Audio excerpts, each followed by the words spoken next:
Bom dia, meus queridos irmãos, minhas queridas irmãs, bom dia. Que a graça do Senhor seja sobre a sua vida. Mais uma vez, que nós tenhamos um bom domingo, um dia especial na presença do Senhor. Nós não podemos negligenciar a nossa vida de devoção, nossa vida piedosa, nossa vida que honra o dia do Senhor. Então, embora ainda não estejamos podendo nos reunir, mas nós esperamos que em breve estejamos juntos, está mais próximo. Atente, queridos, para os seus deveres espirituais, não só a leitura da palavra, a oração, como a comunhão, mesmo distante. Ligue para alguém hoje, ligue para algum irmão, fale com alguém que você está com alguns dias que não tem notícias. Ore por alguém hoje, né? Mantenha seus deveres espirituais, continue com a visão de contribuir positivamente de todas as formas para que a igreja permaneça bem, saudável, tá bom? Então que Deus abençoe a sua vida e que você seja uma bênção e faça diferença na vida dos irmãos. Eu quero compartilhar com você, querido, uma passagem, texto que está em 2 Samuel, capítulo 12. Eu quero ler o versículo de 1 a 15. A história é quando Natã repreende Davi. Quero falar sobre Deus se importa o suficiente para nos confrontar. Deus se importa o suficiente para nos confrontar. É sobre isso que eu quero falar. Como é que Deus trata os seus filhos, como Deus se importa com os seus filhos.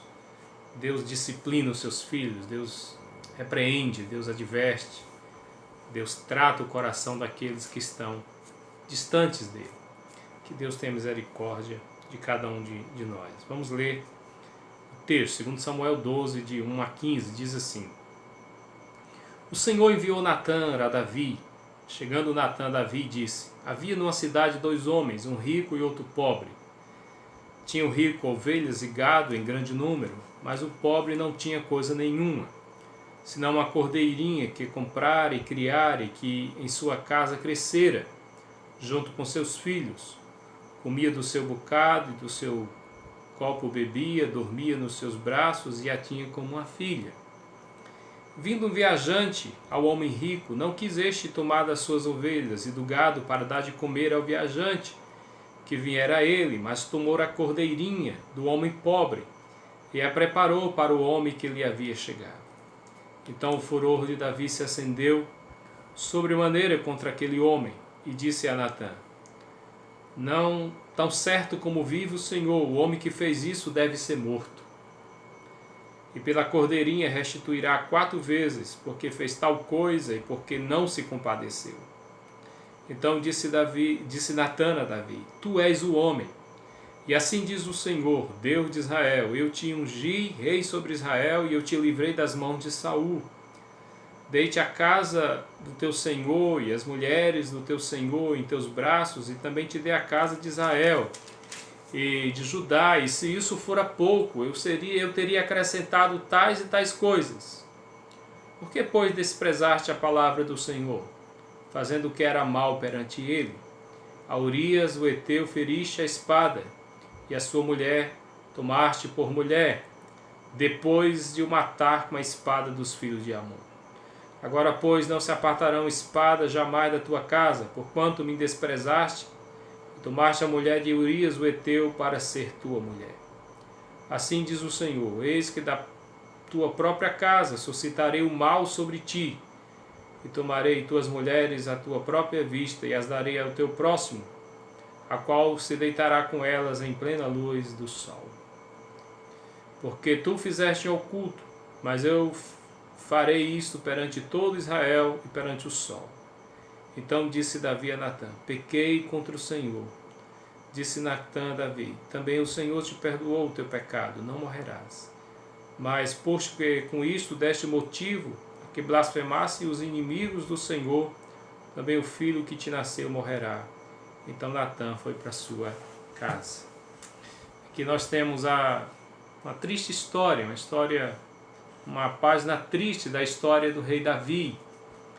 Davi, o homem segundo o coração de Deus, que Deus tirara de trás dos curral das ovelhas, que Deus viu humildade, integridade, viu um espírito de servo naquele homem, que Deus escolhera para ser rei em Israel, um homem que lutou, fez tão bem a Israel, que foi perseguido por muitos anos por Saul, e agora Deus tinha lhe dado vitória. Saul já era morto, ele já era rei, e agora Davi está vivendo uma vida de máscara, uma vida de pecado, uma vida com pecado oculto, vivendo de aparência. Então Davi está enfrentando grandes lutas, porque ele mesmo diz isso no Salmo 32, enquanto calei o meu pecado, envelheceram os meus ossos. Vivia triste, vivia em sequidão de estio, o humor dele se tornou sequidão de estio. Então Davi vivia uma vida, estava vivendo uma vida de pecado, uma vida de muita batalha na sua alma por causa da sua desobediência. E é nesse contexto que Deus envia Natã à casa de Davi e vai confrontar Davi. Davi estava lá e Davi até tem um momento de justiça, ou de sentimento de justiça, quando ele conta a historinha da ovelha, do homem que só tinha uma ovelha. Davi se apresenta como um justiceiro, como alguém que tem um senso de justiça, mas não sabia que estava tratando dele. Então Davi estava brincando com Deus, brincando com as pessoas, e sozinho ele levava a dor na sua consciência. Ele estava vivendo uma vida de muita tristeza. Para fora ou por fora, pode ser que até algumas pessoas não notassem, mas o texto diz que Davi era extremamente triste por dentro, ele vivia uma vida, texto do Salmo 32, no Salmo 51, quando ele confessa, a gente percebe isso. Então Deus se importa com Davi, Deus se importa conosco, para enviar alguém para falar conosco, para falar através de alguém, para nos chamar a atenção, para que nós possamos ouvir a voz dele, a sua advertência. E Deus usa pessoas, Deus se importa o suficiente conosco a ponto de enviar alguém para falar conosco. Foi o caso aqui em relação a Davi. Deus envia o profeta Natã. E esse é o grande desafio da igreja, que você, meu irmão, se importe com seu irmão. Que você sinta quando seu irmão estiver caindo, ou caído, ou triste, ou vivendo em desobediência, ou que você notar que você pode ser um instrumento de Deus para falar a verdade em amor. Este é o grande desafio, que a igreja aprenda isso. Então nós queremos falar algumas lições, tratar de algumas lições sobre essa situação vivida por Davi. Quero trazer algumas lições. Primeiro, é que Deus conhece o estado do nosso coração. Por isso nós precisamos parar de fugir de Deus. Eu não sei como você está, se você está aparentando tudo bem ou fingindo que está tudo bem. É muito triste quando nós fugimos ou fingimos, como é o caso de Davi. Mas Deus conhece a nossa vida, Deus conhece o estado do nosso coração. Deus conhecia Davi, né? Davi adulterou com a mulher de um soldado leal, soldado especial, né? Urias era o nome desse soldado. Numa certa tarde, Davi devia estar na guerra com o exército, ele ficou em casa, e do terraço da sua casa ele viu essa mulher se banhando, a desejou, perguntou de quem se tratava, a buscou, se deitou com ela, e ela engravidou. E ele ficou muito preocupado quando ela mandou um recado para ele dizendo que estava grávida, só que seria escândalo, porque o seu marido estava na guerra. E isso daria um escândalo, daria na vista de todo Israel. E Davi então vai começando a se amarrar nas cordas do seu próprio pecado, vai começando a tomar providências E vai se cumprindo na vida de Davi o que a palavra de Deus diz, que um abismo chama outro abismo. Porque Davi, então, para esconder o seu pecado, para esconder aquela situação que viria à tona pela gravidez, ele manda buscar o soldado da guerra, fingindo que está preocupado com ele, que ele merecia se deitar com a esposa, ter um tempo de descanso com a esposa, para que ninguém notasse que o filho seria dele. Este homem, que a Bíblia chama de o homem segundo o coração de Deus, ele vai tramando, depois do adultério, ele vai fingindo que se importa com aquele soldado, e o texto diz que o soldado não vai para casa, porque não acha direito ter esse privilégio enquanto os seus colegas estão no fronte de batalha. A Bíblia diz que ele fica deitado na porta do palácio junto com outros servos, e Davi então vem alguém dizer a Davi que Urias não foi para casa. Davi então chama, dá um banquete, o embriaga com vinho, para ver se bêbado ele vai para casa e consuma o plano de Davi. Mas ainda assim ele não foi. E Davi então envia uma carta pela mão do próprio Urias para Joabe. E na carta estava um plano para matá-lo, para que ele fosse colocado numa situação de vulnerabilidade, quando a batalha tivesse mais renhida, quando a batalha estivesse numa situação de perigo, Joabe o colocasse na frente, desprotegido, para que ele pudesse morrer. E ele levou a sentença de morte na própria mão, uma carta para Joabe. E Joabe então entende, e não só Urias morreu, mas outros amigos, outros irmãos de Israel. E aqui Davi, para ainda se mostrar bonzinho, quando tem a notícia que o soldado está morto, ele manda buscar Betseba, a mulher de Urias, e casa-se com ela. E protege como viúva desamparada e traz para o palácio e se torna então. É nesse contexto se torna esposo dela, que Deus está vendo tudo isso. E Davi, o menino vai nascer, está tudo bem. Davi finge que está tudo bem, mas não está tudo bem. Deus sabia que não estava tudo bem. Deus sabia que Davi estava vivendo uma vida com a consciência pesada, em pecado. Aos olhos do povo ele era um herói, mas por dentro ele era um trapo. Aos olhos do povo ele era um rei com muito direito, e aos olhos dele mesmo. Mas aos olhos de Deus ele era um ingrato, que não soube valorizar tantas bênçãos que Deus o deu, como Deus mesmo diz aqui. Eu te dei tantas coisas, eu te fiz rei, eu te dei vitória, eu te dei mulheres, eu fiz tudo por você, te dei tantas bênçãos e você achou isso pouco, eu te daria mais. Davi foi um ingrato. Aos olhos do povo ele era um homem alegre e feliz, mas sozinho ele vivia na amargura, na culpa e na insônia. Se você quiser entender isso, você pode ler Salmo 32, você vai entender. Então era preciso dar um basta àquela situação de hipocrisia, e Deus enviou então o profeta Natã para confrontá-lo. Então, em primeiro lugar, Deus conhece como você está. Não fuja de Deus, não finja que está tudo bem. Se tiver alguma questão para ser confessada, confesse. Se confessarmos os nossos pecados, Ele é fiel e justo para nos perdoar. Não adianta fingir que está tudo bem quando você está por dentro triste, se acabando, se destruindo, vivendo em amargura, em tribulação. Desabafe, procure ajuda, mas não continue fingindo que está tudo bem quando não está. Aprenda com essa história.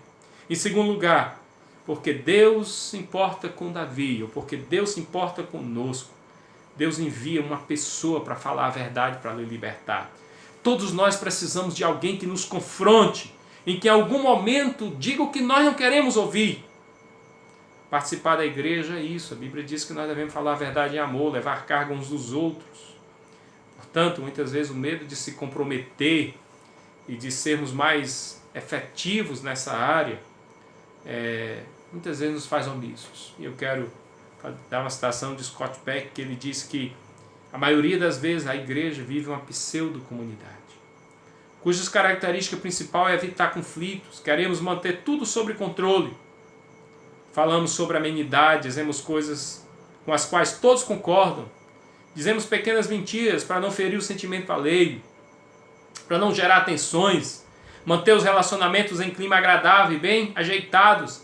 A vida na pseudo-comunidade é agradável, polida, gentil, estável, mas também é fatal.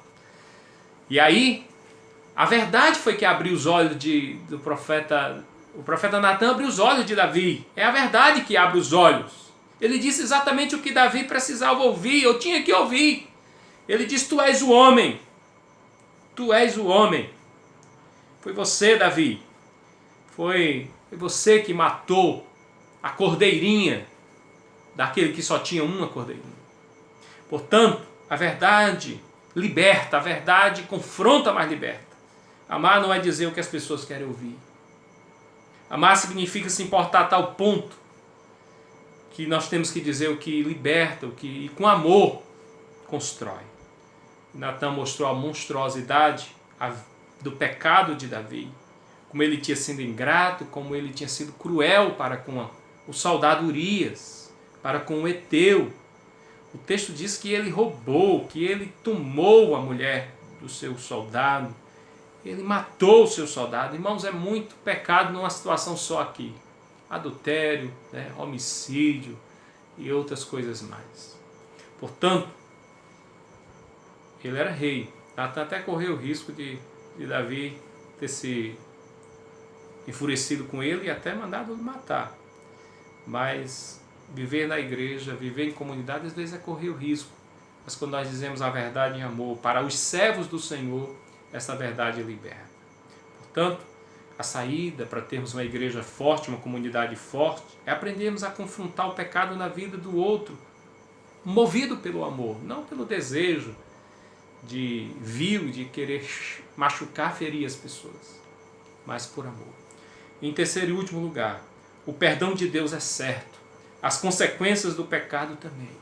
O texto diz que quando Natan confronta Davi, diz o que vai acontecer com ele como consequência. Davi diz, eu pequei contra o Senhor, disse Davi.